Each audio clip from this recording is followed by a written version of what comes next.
আজকে আমার মেয়ের একটা বৃত্তি পরীক্ষা, সুনামগঞ্জ জিনিয়াস একটা বৃত্তি। তো জুবিলি স্কুলে নিয়ে আসলাম। এখন আমার মেয়ে হলে একটু পরেই বের হবে, পরীক্ষা শেষ হয়ে যাবে এখন।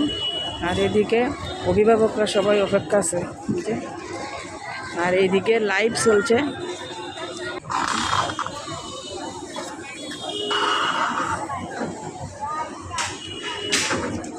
প্রায় 2 ঘন্টা অপেক্ষা করার পর এখন দেখা যাচ্ছে যে স্টুডেন্টরা বের হইতেছে। এই যে আমার মেয়ে পরীক্ষা দিয়ে আসছে, আমার মেয়ে সাক্ষাৎকার দিচ্ছে, সাংবাদিকের সাক্ষাৎকার নিচ্ছে।